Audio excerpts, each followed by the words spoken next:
ലോക്സഭാ തെരഞ്ഞെടുപ്പിന് മുന്നോടിയായി യുഡിഎഫ് ഉഭയകക്ഷി ചർച്ച തുടങ്ങിയും കേരള കോൺഗ്രസ് ജോസഫ് വിഭാഗവുമായുള്ള ഉഭയകക്ഷി ചർച്ച പൂർത്തിയായി.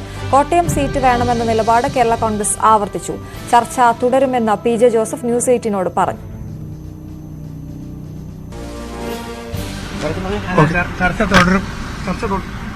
ഒന്നും പറഞ്ഞിട്ടില്ലേ? അല്ല, തുടരും.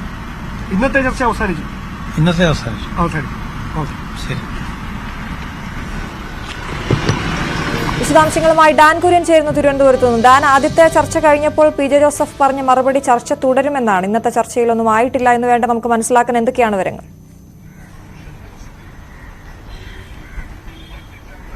അശ്വതി, 12 മണിയോടെ കണ്ടോൺമെന്റ് ഹൌസിൽ തുടങ്ങിയ ചർച്ചയാണ് ഏതാണ്ട് 1 മണിക്കൂറിന് അധികം പിന്നിട്ട് ഏതാണ്ട് 1 മണിയോടെ പൂർത്തിയായത്.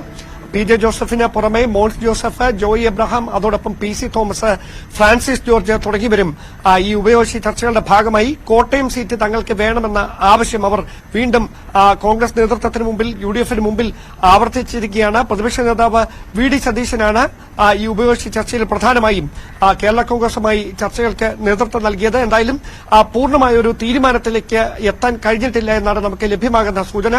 ഇപ്പോൾ കേരള കോൺഗ്രസ് നേതാക്കൾ എംഎൽഎ ഹോസ്റ്റലിൽ പി.ജെ. ജോസഫിന്റെ ക്വാർട്ടേഴ്സിൽ അവർ വീണ്ടും യോഗം ചേരുകയാണ്. എന്തായാലും വീണ്ടും കണ്ടോൺമെന്റ് ഹൌസിൽ പ്രതിപക്ഷ നേതാവുമായി അവർ ചർച്ചയ്ക്കെത്തും. ഇന്നത്തെ ചർച്ചകൾ അവസാനിച്ചുവെന്നാണ് പി.ജെ. ജോസഫ് ന്യൂസ് 18 വ്യക്തമാക്കിയിരിക്കുന്നത്. ഏതാണ്ട് കേരള കോൺഗ്രസിന് കോട്ടയം സീറ്റ് നൽകിയേക്കുമെന്ന് തന്നെയാണ് നമുക്ക് അനൌദ്യോഗികമായി ലഭ്യമാകുന്ന സൂചന. അങ്ങനെയാണെങ്കിൽ ജയസാധ്യതയുള്ള ഒരാളെ അവിടെ സ്ഥാനാർത്ഥിയാക്കണമെന്ന നിലപാട് കോൺഗ്രസ് മുമ്പോട്ട് വെക്കും. അങ്ങനെയാണെങ്കിൽ ആരെ സ്ഥാനാർത്ഥിയാക്കണം എന്ന കാര്യത്തിലടക്കം ചില തർക്കങ്ങൾ നിലനിൽക്കുന്നുണ്ട്. ഫ്രാൻസിസ് ജോർജിന് പുറമെ പി.സി. തോമസ് അടക്കം തനിക്ക് അവിടെ മത്സരിക്കാൻ ക്ലെയിം ഉണ്ട് അല്ലെങ്കിൽ അവകാശമുണ്ട് എന്ന കാര്യം ഉന്നയിച്ചുകൊണ്ട് മുമ്പോട്ടെത്തിയിരിക്കുന്നതാണ്. കേരള കോൺഗ്രസിന് മുമ്പിൽ ഇതൊരു വലിയ ചർച്ചകൾക്ക് വഴിവെക്കുന്ന സാഹചര്യത്തിലേക്ക് കാര്യങ്ങൾ നയിച്ചിരിക്കുന്നത്. എന്തായാലും കോൺഗ്രസ് നേതൃത്വം എടുക്കുന്ന നിലപാട് നിർണായകമാകും.